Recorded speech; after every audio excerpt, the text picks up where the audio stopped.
Hallelujah. सभी को praise the Lord.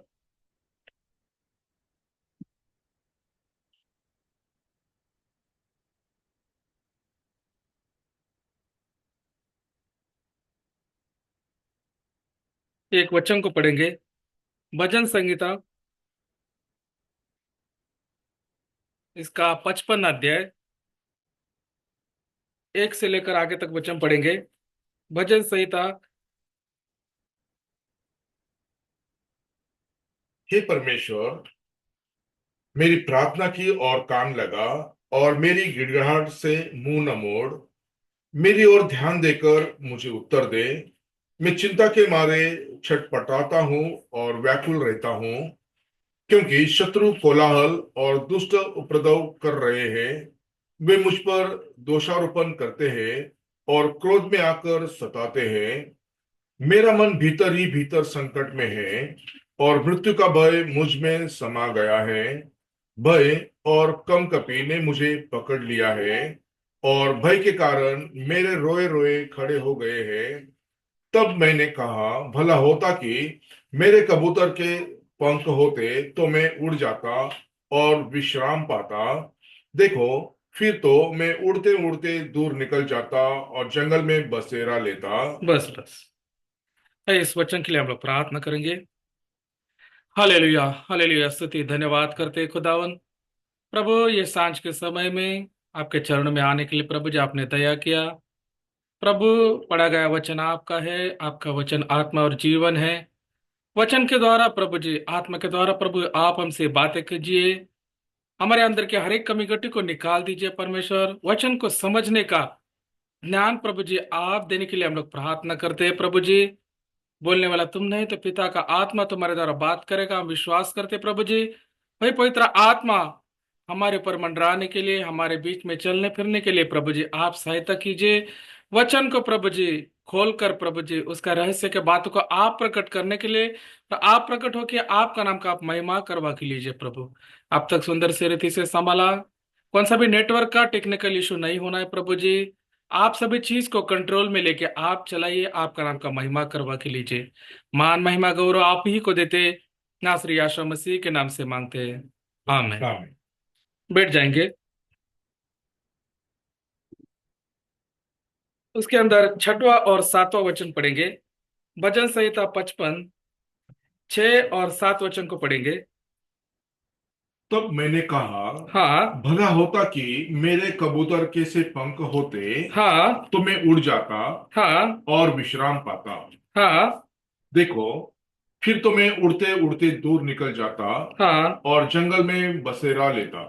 देखिए, दाऊद राजा यहाँ पर कह रहा है, जब वो विश्वासघातियों से, उसके विरोधियों से घिरा हुआ था, तब वो कहता है कि भला होता कि मैं कबूतर के नाई उड़कर चला जाता और किसी जगह पे मैं विश्राम पाता। तो वहां पर उसने एक पक्षी का नाम लिया है। वो क्या है? वो कबूतर को वहां पर दर्शाया गया है।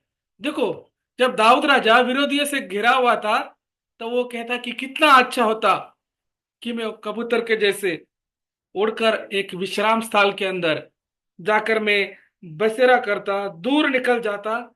ऐसे वहां पर वो बता रहा है। देखो, वहां पर कबूतर का ही क्यों उपयोग किया गया है? और भी संसार के अंदर बहुत सारे पक्षी है, परंतु यहाँ पर दाऊद राजा उस कबूतर के बारे में ही क्यों बता रहा है? प्रॉफिट भी उसके बारे में बहुत सारा चीज बताया है। बाइबल के अंदर भी हम लोग बहुत सारा चीज देखा है। अगर हम लोग श्रेष्ठ गीत, गीत रत्न के अंदर देखेंगे तो बहुत सारे बात प्रभु ने अपने दुल्हन को दर्शाने के लिए कबूतर या पिंडुक का उपयोग किया है। क्योंकि कबूतर कैसे रहता है?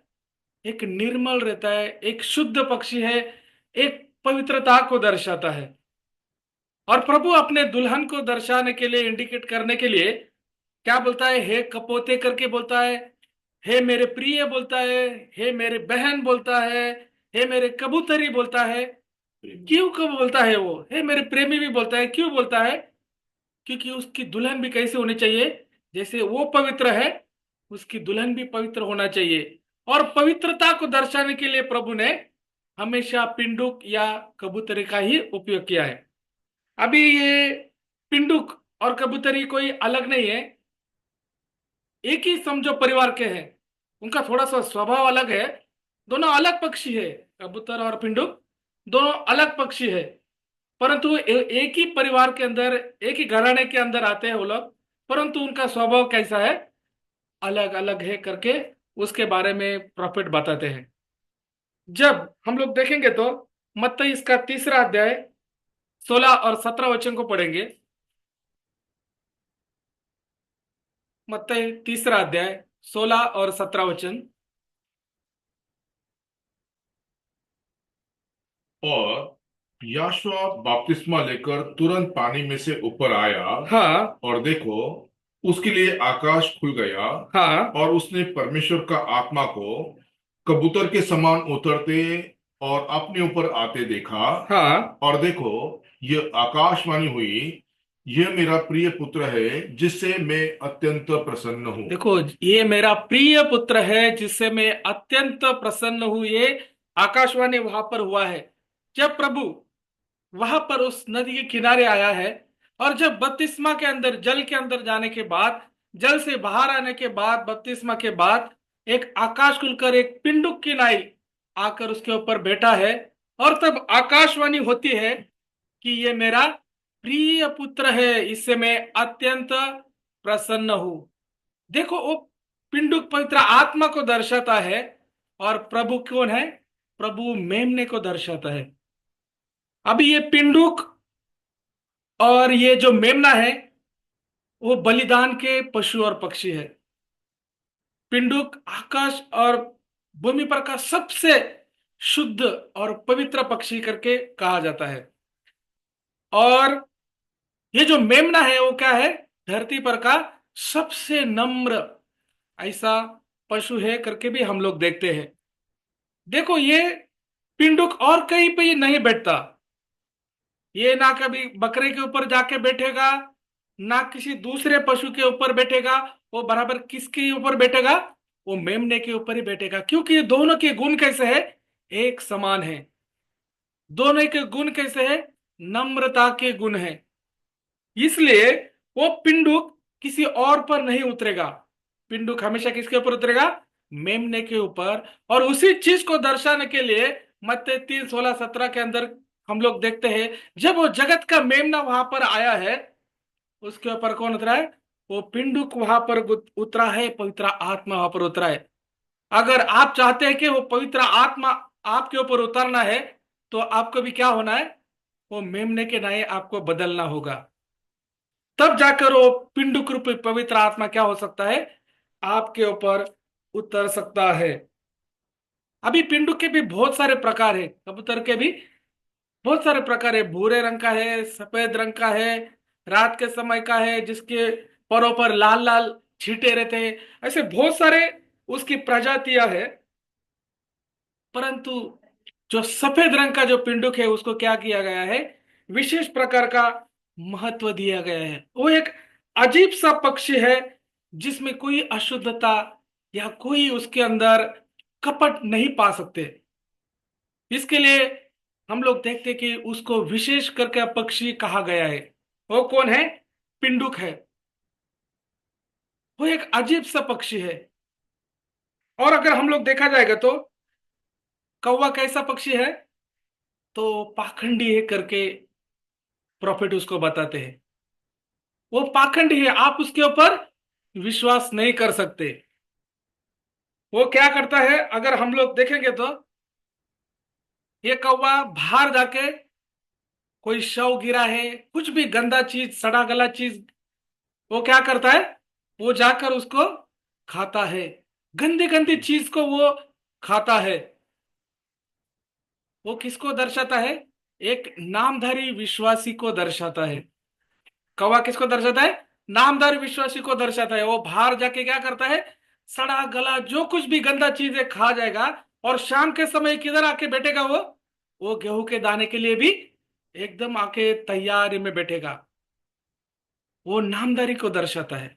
आप उसको समझ नहीं पाएंगे, आपके बाजू में आकर बैठेगा, ऐसी धार्मिकता दिखाएगा कि आपको भी थोड़ा ऐसा लगेगा कि ये धार्मिकता किस प्रकार की है, आप समझ नहीं पाएंगे। इसके लिए वो कौन है? वो कौवा है, वो पाखंडी है, उसके ऊपर आप भरोसा नहीं कर सकते। परंतु हम लोग देखे जाएगा तो ये पिंडुक कैसा है? एकदम शुद्ध, जो किसी भी अशुद्ध चीज को छुएगा नहीं, अपने आप को शुद्ध रखता है, अपने आप को पवित्र रखता है। वो चीज के लिए वो बनाई नहीं है, उसकी रचना इस रीति से बनाई गई है कि वो सड़ा गला या कुछ भी गंदा चीज खा ही नहीं सकता। वो सिर्फ क्या खा सकता है? शुद्ध वचन। इसके लिए वो कैसा है? वो पवित्र है। इसके लिए वो दुल्हन को इंडिकेट करता है। इसके लिए वो पिंड क्या करता है? उस मेमने के ऊपर आकर गिरता है। वैसे हम लोग देखते हैं। और भी एक इंपॉर्टेंट चीज है, ये पिंड के अंदर क्या नहीं होता है पता है?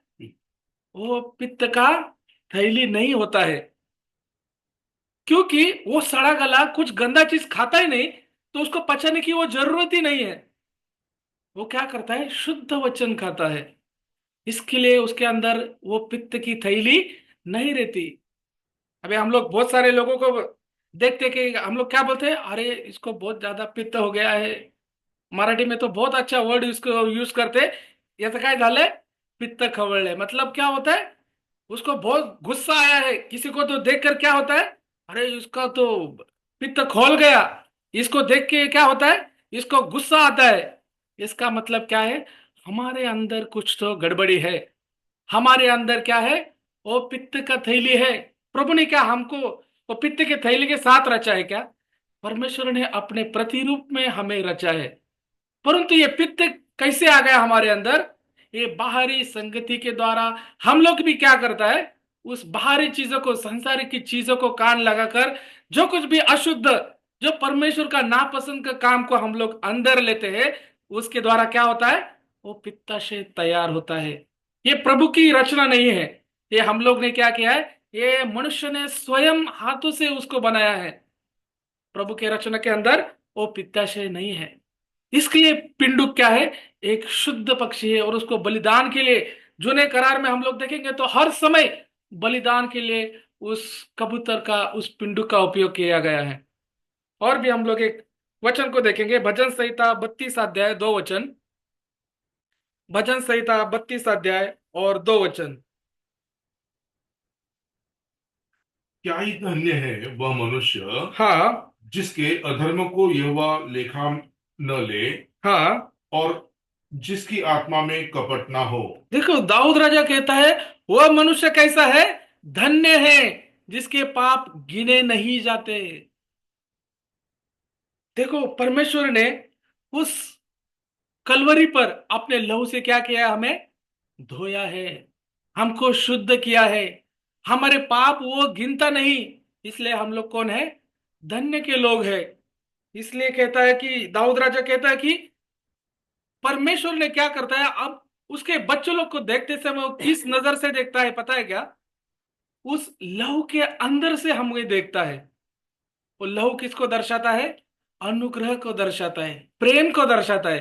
प्रभु जब जब उसके बच्चे लोग के ऊपर नजर डालता है, तब वो किस नजर से देखता है? उस लहू के अंदर जो हमारे लिए बहाया है, उस लहू के अंदर से हमें देखता है। इसलिए हमारे पाप वो गिनता नहीं। हमारे अधर्म, इतने सारे अधर्म रहते, परंतु वो गिनता है क्या? अगर उसने गिनना चालू किया, अगर उसको न्याय के अंदर ले लिया, तो हम लोग एक क्षण के लिए उसके सामने खड़े रह सकते हैं क्या? नहीं रह सकते। ये क्या है? ये परमेश्वर का प्रेम है। वो हमें देखते समय वो लहू जो उसने 2000 साल पहले कलवरी पर बहा है, उस लहू के अंदर से वो अपने बच्चे लोग को देखता है। उस लहू के अंदर से अगर हम लोग धोया है, तो हमारे अंदर गलत चीज हो सकता है क्या? वो पित्त की थैली हमारे अंदर हो सकती है क्या? कोई अशुद्ध चीज हमारे अंदर हो सकती है क्या? अगर हमारा आज भी चाल चलन बदला नहीं, तो हम लोग आज भी उस कलवरी से दूर है। हम अपने आप को जांचना है कि हम लोग कौन है। हम लोग वो कौवा है या हम लोग पिंडुक है? हम अपने आप को परखना है। इस वचन को सम्मुख में रख के हम अपने आप को क्या करना है? परखना है। और भी अगर हम लोग देखेंगे तो बहुत सारे पक्षी है उसके अंदर। और भी एक पक्षी है, उसको क्या बोलते हैं, प्रॉफिट उसके बारे में बताते हैं, एक छोटा सा अलग सा विषय है। एक पक्षी है उसको बोलते हैं कि रॉबिन चिड़िया। अभी ये प्रॉफिट बहुत सारे बार क्या करते हैं, जंगल के अंदर जाते हैं, तो उनको बहुत सारे पक्षी और ये सारा चीज का उनका संबंध आता है। तो एक चिड़िया उनको दिखती है, वो चिड़िया का नाम क्या है, रॉबिन चिड़िया करके कहा गया है। तो प्रॉफिट उसके बारे में बहुत अच्छा रीति से बताता है। ये रॉबिन चिड़िया का सीना कैसा रहता है, एकदम लाल कलर का सीना रहता है ये रॉबिन चिड़िया का। और जब परमेश्वर उस कलवरी पर थे, जब उसके हाथों में पैरों पर खीले ठोके गए थे, बरगडी से लेकर हृदय तक भाला छेदा गया था, शरीर लहूलुहान था, पूर्ण शरीर पर कैसा था, लहू था। तब उस समय क्या होता है, वहां पर प्रॉफिट देखता है कि वो चिड़िया उड़कर जा रही है। उस सीन को, उस दर्शन को प्रॉफिट बता रहे कि कलवरी के ऊपर प्रभु है, लहू लुहान है, और ये रॉबिन नामक चिड़िया क्या करती है, उस स्थान से गुजरती है। तब वो चिड़िया उस कलवरी के ऊपर ध्यान देती है कि कोई इतने यातना कैसे सहन कर सकता है। वहां पर उसके स्वयं के लोग थे, उन्होंने इतना अपने मन को कठिन किया था, उसके स्वयं के लोगों ने उसको छेदा था, उनके अंदर कुछ भी दया नहीं थी, कुछ भी नहीं था। परंतु ये चिड़िया के मन के अंदर देखो, वो वहां पर रुक गई है, और उस कलवरी पर जाकर वो क्या कर रही है, जो हाथ छेदे गए थे, जो रोम के खीलों से छेदे गए थे, वो चिड़िया उन खीलों को बाहर खींचती है। अभी वो इतनी सी चिड़िया है, परंतु वो क्या कर रही है, उन खीलों को अपने छोटे से चोंच से बाहर खींच रही है। और ऐसे करते समय उसका सीना क्या होता है, वो लहू के साथ घिसता है, क्योंकि हाथ लहू लुहान है। और जब वो रो में खीले खींचती है, इतनी नन्ही सी चिड़िया उसका प्रयास कर रही है। देखो कितना अद्भुत ये सुंदर दृश्य है। दृष्टांत के बारे में हम लोग देखते हैं, तो उसका सीना कैसा हो गया, लाल हो गया। और आज भी वो चिड़िया पाई जाती है, उसको रॉबिन चिड़िया करके कहा जाता है। देखो उसका सीना लाल हो चुका है। आखिरी समय के अंदर अगर उसके घाव अगर हमारे ऊपर नहीं दिखेंगे तो हम पहचाने नहीं जा सकते। आज हम लोग भी क्या होने चाहिए, उस लहू के अंदर ढके हुए होने चाहिए, उसके घाव हमारे शरीर के ऊपर होने चाहिए। तब जाके हम लोग क्या हो सकते हैं, उसके है, उसके लोग हैं, उसके जन है करके कहलाए जाएंगे। उस लहू के अंदर हम लोग भी क्या होना चाहिए, ढके हुए होना चाहिए। अभी ये चिड़िया को भी क्या करना पड़ता है, नहाना पड़ता है। चिड़िया भी क्या करती है, पानी के अंदर नहाती है। परंतु पिंडुक को क्या, नहाना नहीं पड़ता है। क्यों नहाना नहीं पड़ता है, क्योंकि पिंडुक के स्वयं के अंदर क्या रहता है, एक प्रकार का तेल रहता है। और वो तेल कैसा आता है, शरीर के अंदर से बाहर की तरफ वो तेल आता है, और उस तेल के द्वारा वो अपने आप को शुद्ध करती है। उसे किसी नहाने की जरूरत नहीं रहती। आज मनुष्य अपना भीतरी शरीर को छोड़कर बाहर के शरीर को क्या करता है, स्वच्छ रखने का, सुंदर रखने का, बहुत उसको लाली पोती करके अपने आप को सुंदर दिखाने की कोशिश करता है। परंतु पिंडुक का स्वभाव हम लोग देखेंगे तो उसके अंदर से एक सुगंध द्रव्य बाहर निकलता है।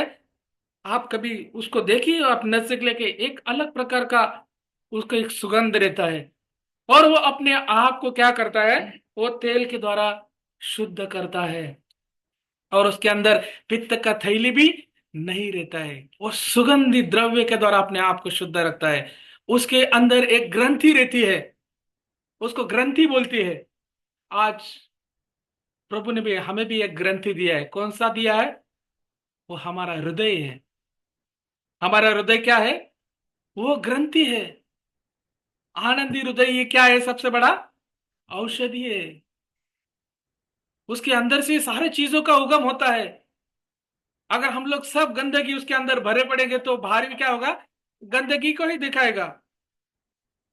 परंतु अगर हमारे अंदर, हमारे हृदय के अंदर अगर वो सुगंधी द्रव्य, वो परमेश्वर का प्रेम रहेगा, तो बाहर भी क्या होगा, वही प्रेम प्रकट होगा।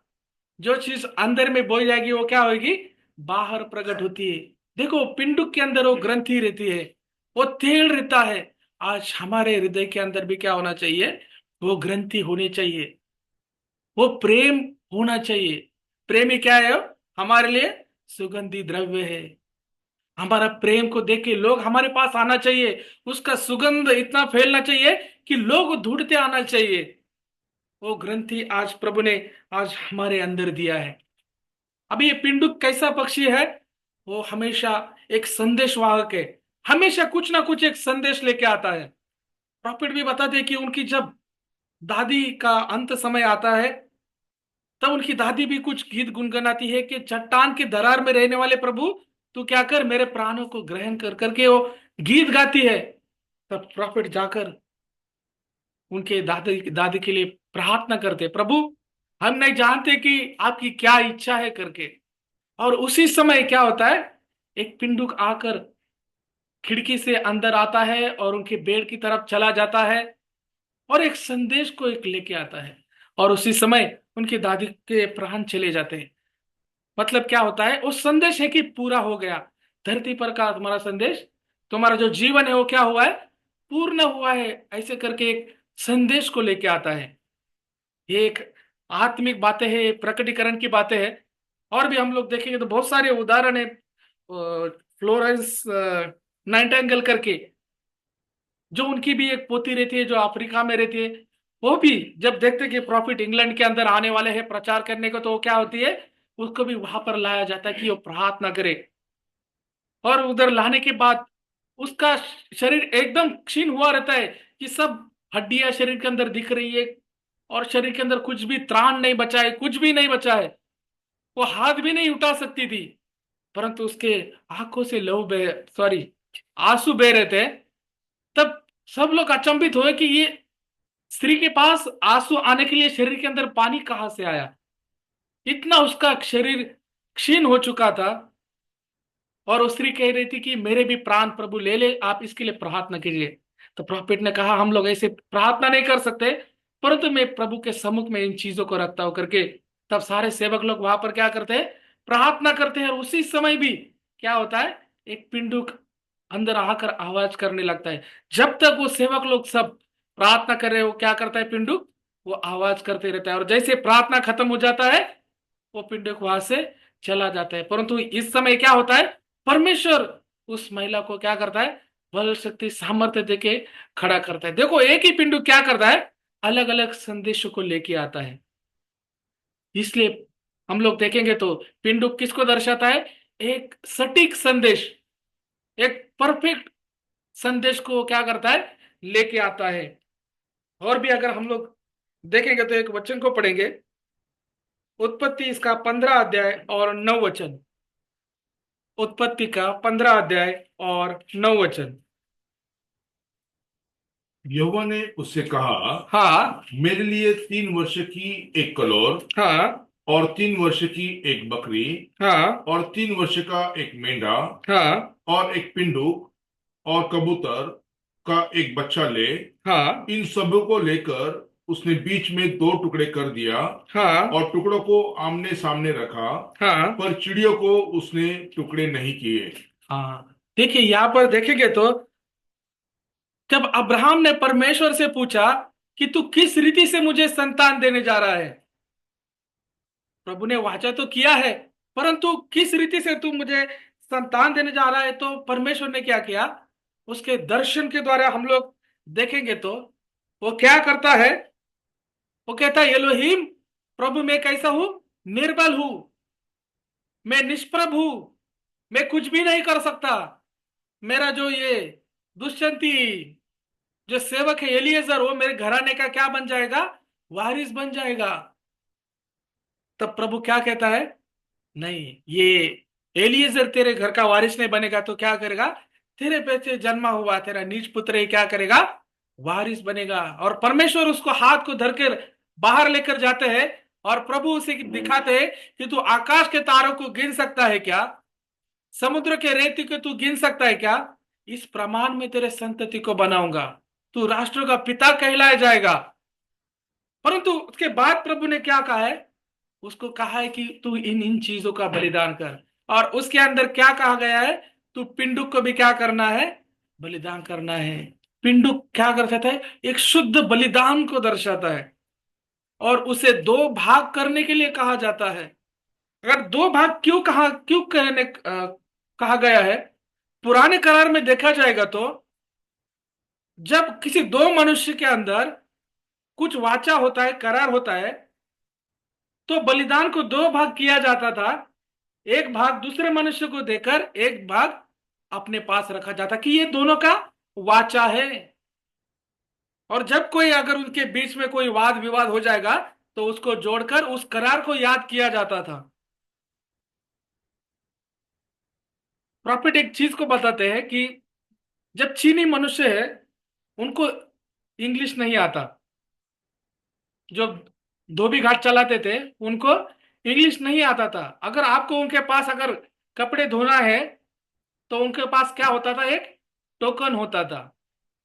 एक टोकन को फाड़ के दो भाग करके एक भाग जिसके कपड़े उसको दिया जाता था और एक भाग अपने पास रखा जाता था। कौन से मनुष्य का कौन सा वस्त्र है, ये कैसे पहचानेंगे, तो ये टोकन है। आप अगर उस टोकन को फिर से लेके आएंगे और हम लोग जोड़ के देखेंगे तो पता चलेगा कि ये वस्त्र किसके हैं।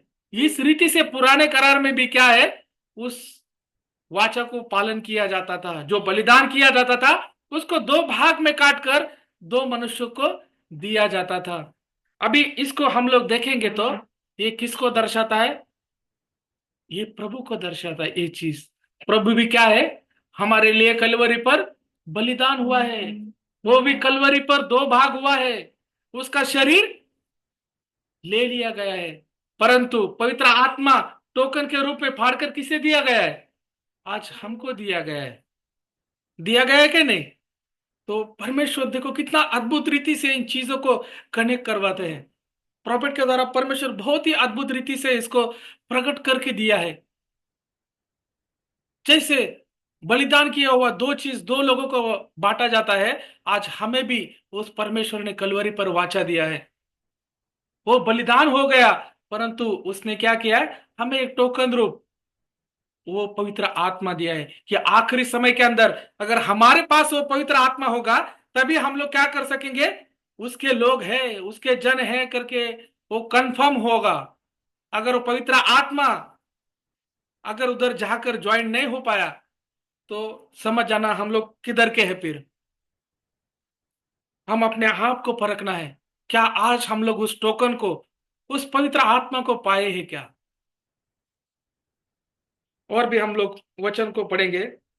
अगर हम लोग उस वचन से मेल खाना है, आखिरी दिन के अंदर वचन ही क्या करेगा, हम लोग का न्याय करेगा। और हम लोग उस वचन की न्याय अगर बदल नहीं जाएंगे तो आखिरी दिन के अंदर हम लोग उसका और हमारा मेल मिलाप नहीं हो पाएगा।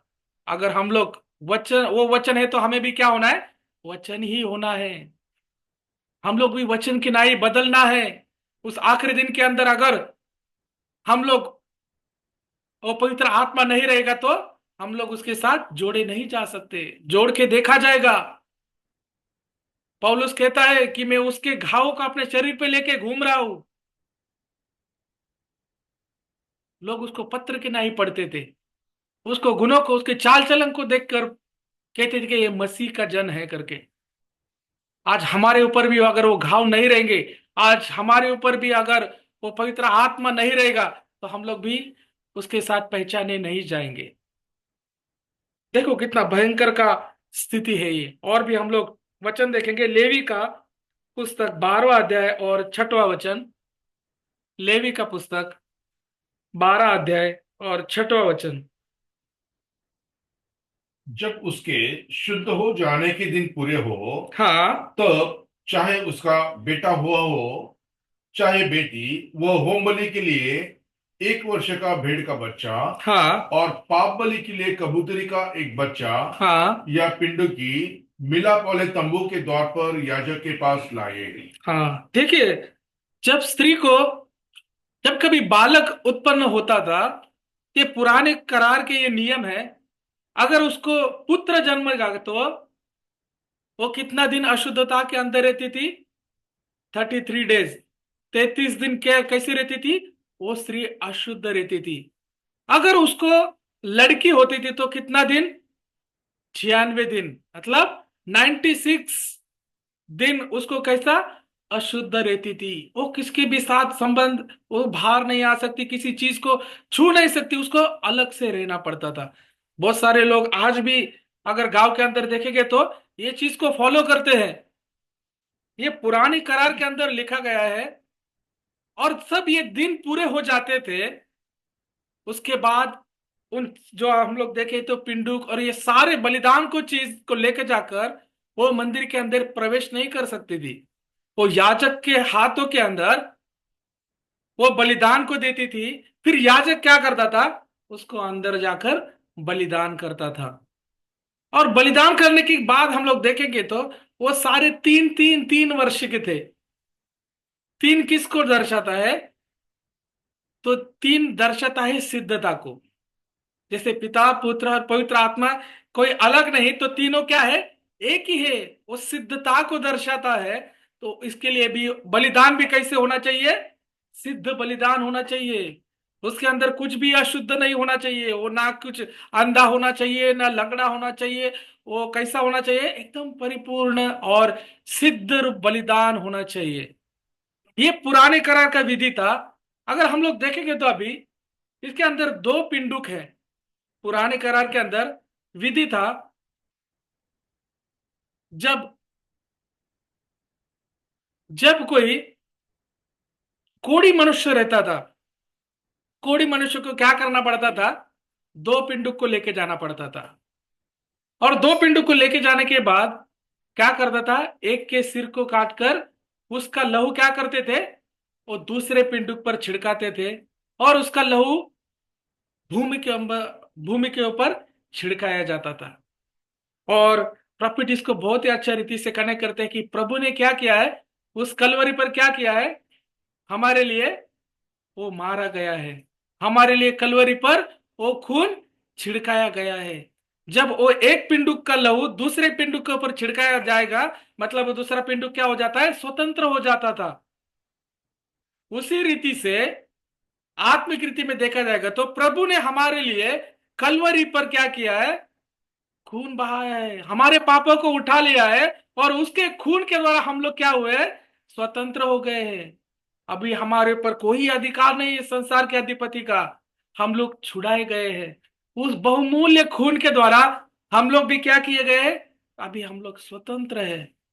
हमारे ऊपर कोई अधिकार नहीं है संसार के अधिपति का, क्योंकि उसने अपना अनमोल और बहुमूल्य खून के द्वारा हमें स्वतंत्र किया है। देखो पुराने करार को किस रीति से यहां पर संबंध जोड़ा गया है। जैसे वो अशुद्ध स्त्री क्या होता था, इस बलिदान को लेके जाकर जब वो याजक अंदर जाकर उस पिंडुक को, एक पिंडुक को काटकर उसके लहू के द्वारा दूसरे पिंडुक पर छिड़काया जाता था। आज प्रभु ने हमारे ऊपर वही अनुग्रह किया है। और उसका संबंध हम लोग देखेंगे तो मत्ती 3:16 के अंदर हम लोग फिर से जाएंगे। मत्ती 3 अध्याय और 16 वचन।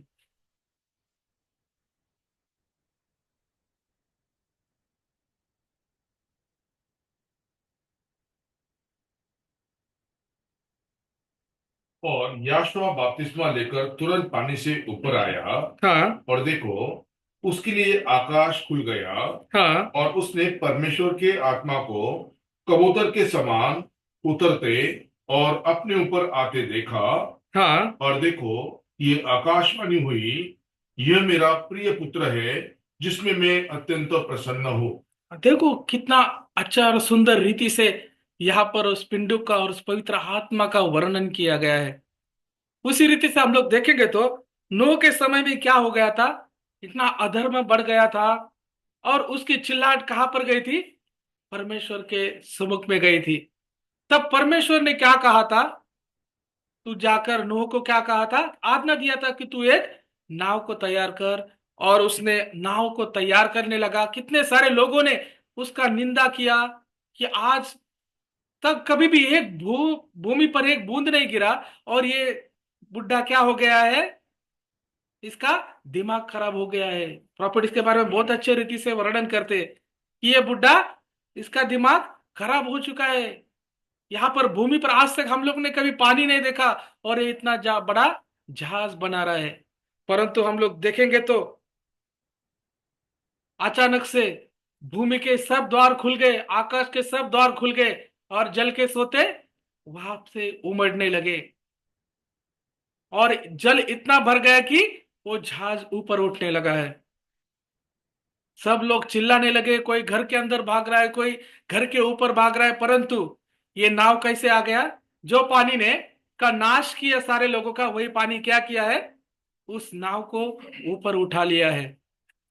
और भी हम लोग देखेंगे तो परमेश्वर ने क्या किया था, उस नाव का दरवाजा बंद किया। तो कोई खोल सकता था क्या?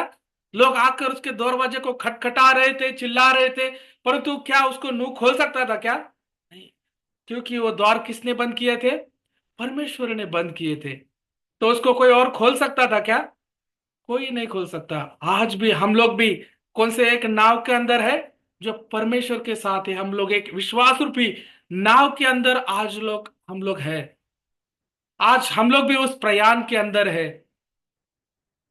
प्रभु ने उस कलवरी पर हमारे लिए वो द्वार खोले हैं, और हमको अंदर ले लिया है। आज हम लोग किसके अंदर है? आज हम लोग उस परमेश्वर के अनुग्रह के अंदर है। उस लहू के अंदर हम लोग ढाके गए हैं।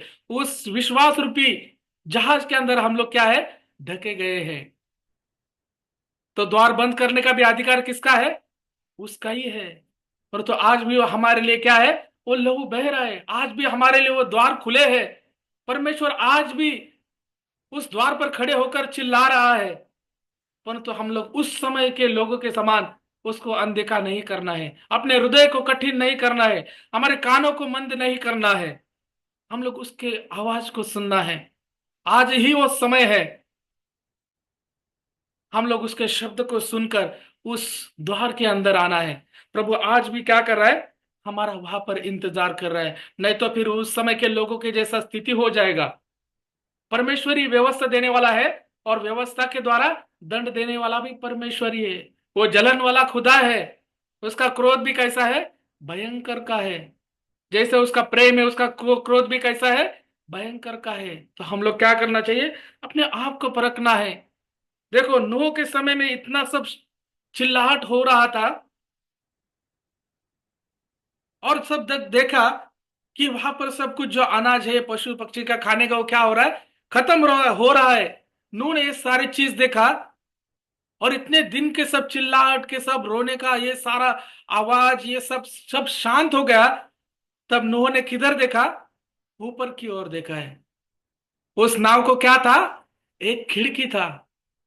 उसको ऊपर उसने देखा कि एक प्रकार का प्रकाश, एक उजियाला वहां पर है।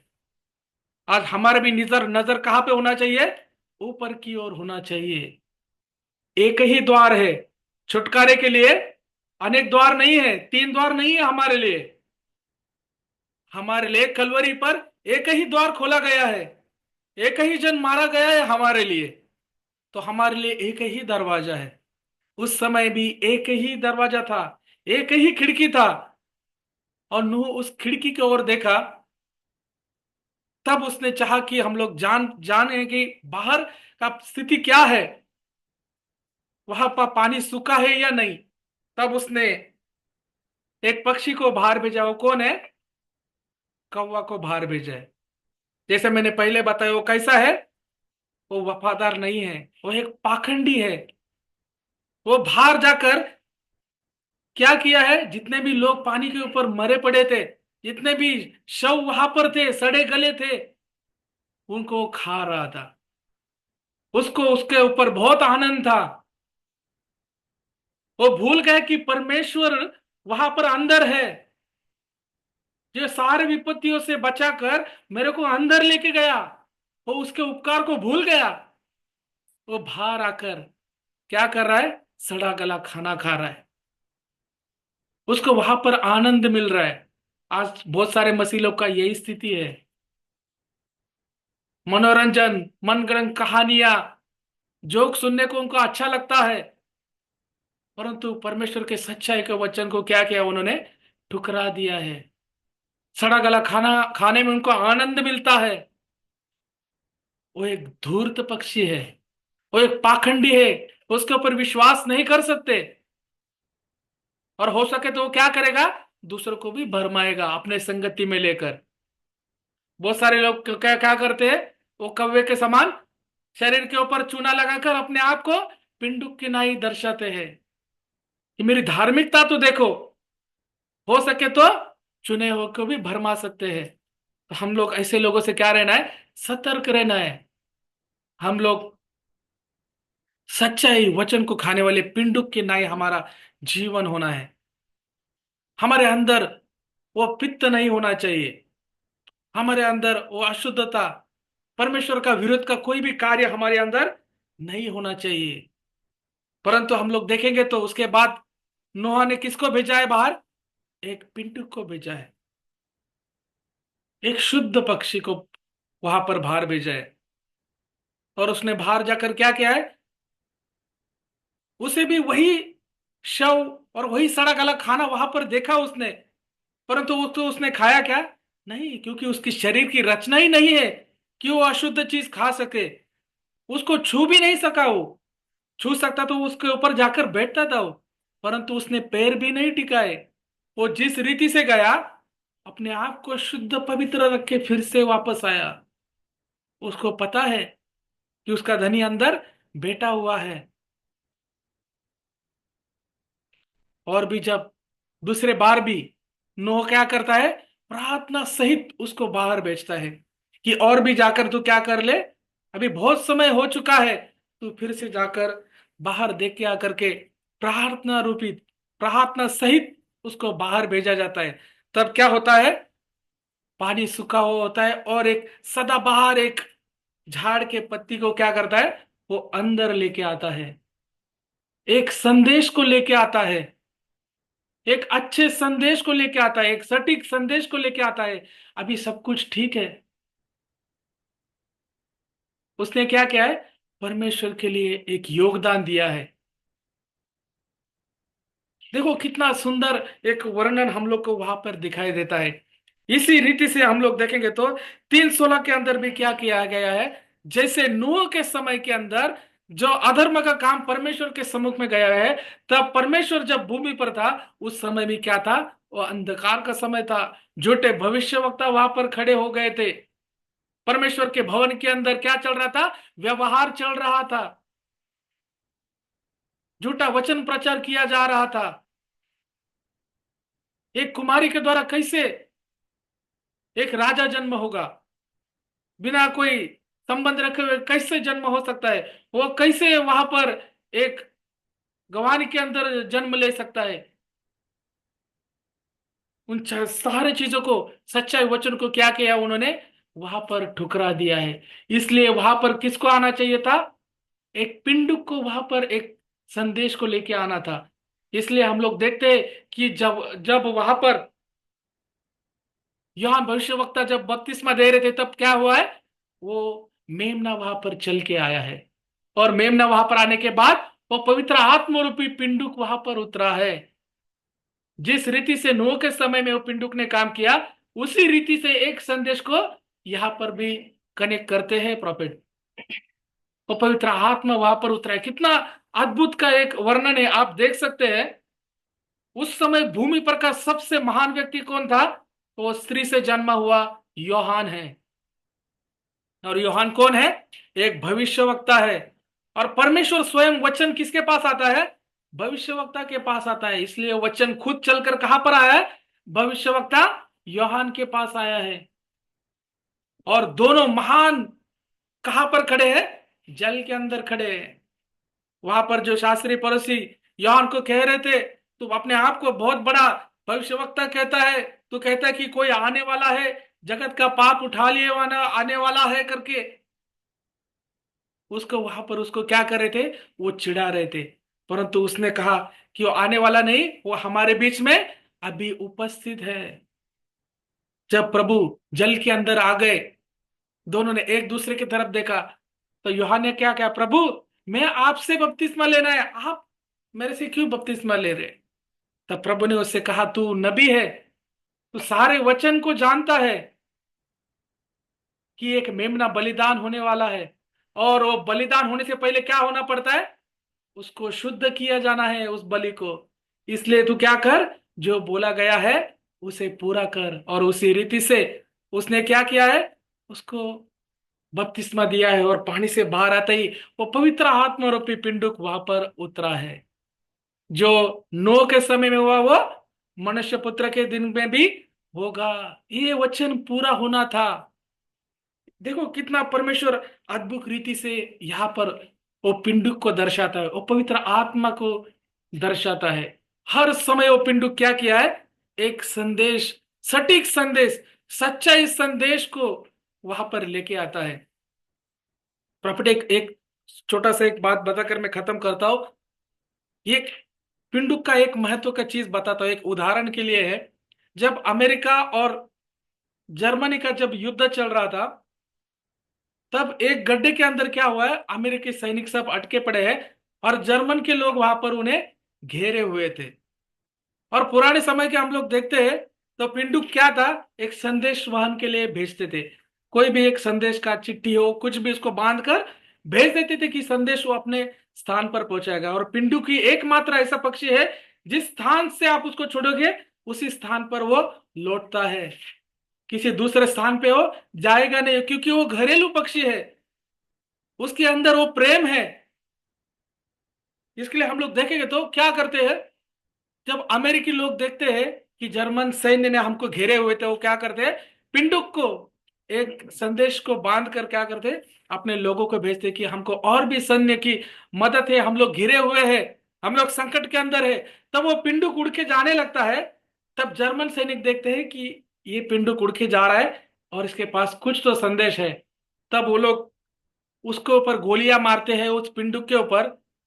तो वो पिंडुक के पैर टूट जाते हैं, उसका पंख टूट जाता है, उसके छाती के अंदर भी क्या होता है, वो घिस के चला जाता है, इतना लहूलुहान होता है। फिर भी वो पिंडुक क्या करता है, उसके नियुक्त स्थान पर वो पहुंच जाता है, और उस संदेश को वो पहुंचाता है, और उसके द्वारा उन लोगों का छुटकारा किया गया है। ये एक पुस्तक है, the decline of the second war करके एक पुस्तक, उसके अंदर इसका वर्णन किया गया है, और प्रॉफिट उसका रेफरेंस अपने पुस्तक के अंदर दे रहे।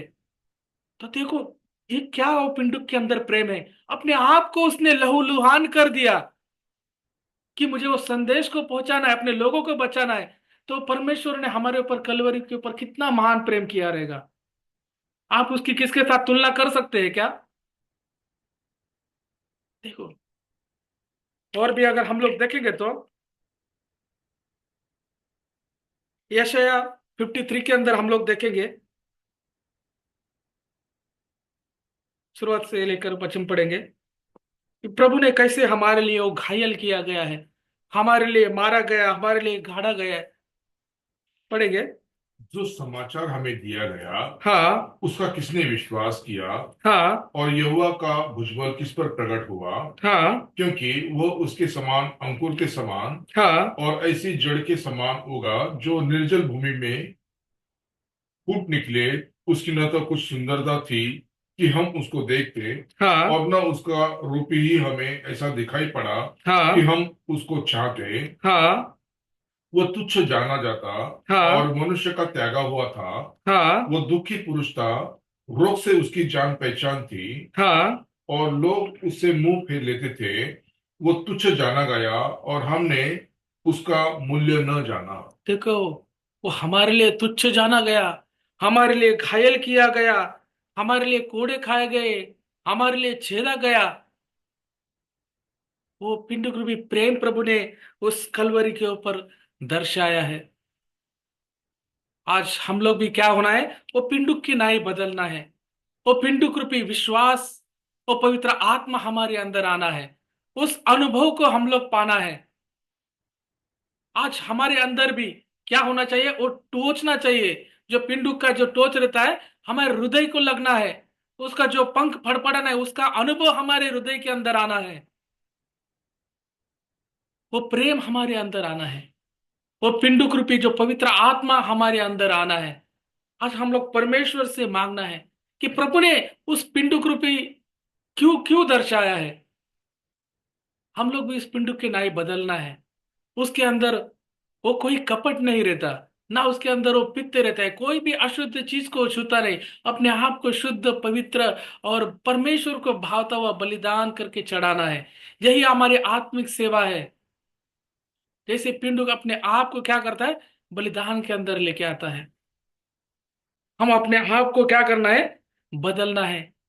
एक छोटा सा एक किस्सा बता के मैं खत्म करता, एक उदाहरण प्रॉफिट ने भी बता कि उनकी सब आखिरी समय के अंदर बहुत तकलीफ था उनके शरीर के अंदर, ना समस्या था कि उनको दर्शन के अंदर दिखा था कि कोई तो गिलहरी उसके उनके पेट के अंदर चली गई, और इतना उनको तकलीफ होता था। तो उन्होंने ये सारा दर्शन देखा, और उन्होंने बहुत सारे डॉक्टर के पास जांच करवाई, और सारे जांच के अंदर सब रिपोर्ट क्या आते थे, नॉर्मल आते थे। उसके अंदर कुछ भी नहीं पाया जाता था। उनके हृदय की भी टेस्ट करवाई, तब डॉक्टर ने बोला एक 17 साल का लड़के का जो हृदय होता है, इतना स्वस्थ हृदय आपका हृदय है, आपके अंदर कुछ भी नहीं है, परंतु वो तकलीफ दे रही थी।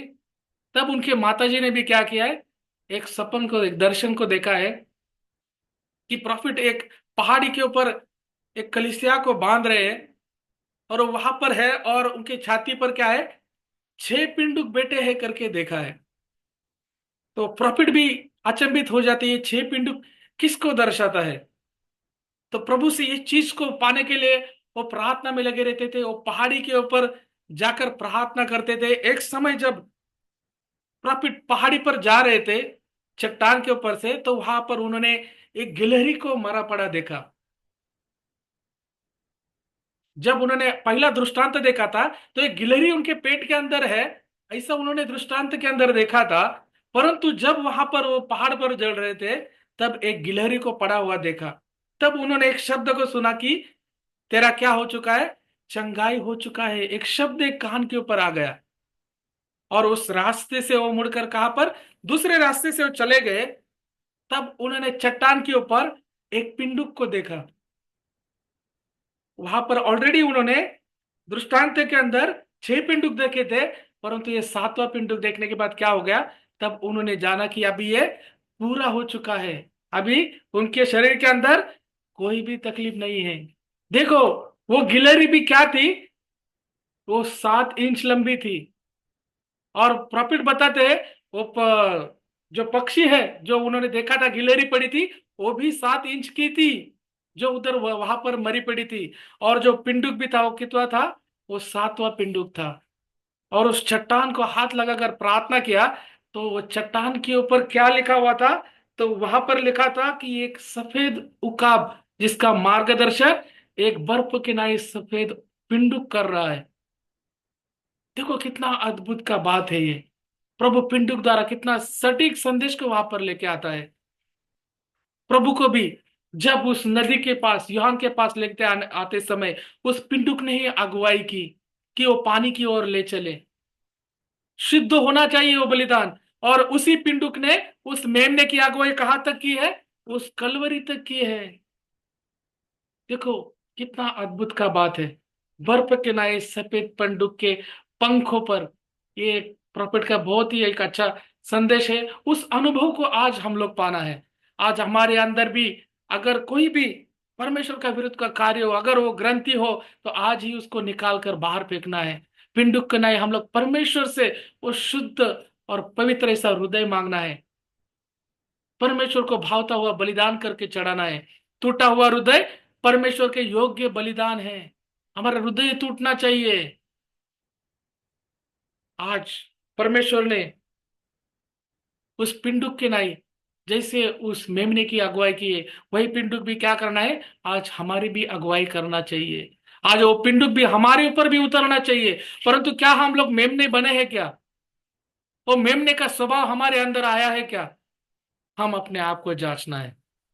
तो परमेश्वर ये वचन के द्वारा बोलने के लिए सहायता और मदद किया है, इसलिए मैं परमेश्वर के नाम को कोटि कोटि धन्यवाद करता हूँ। परमेश्वर ये वचन के द्वारा आप सभी को आशीष करे।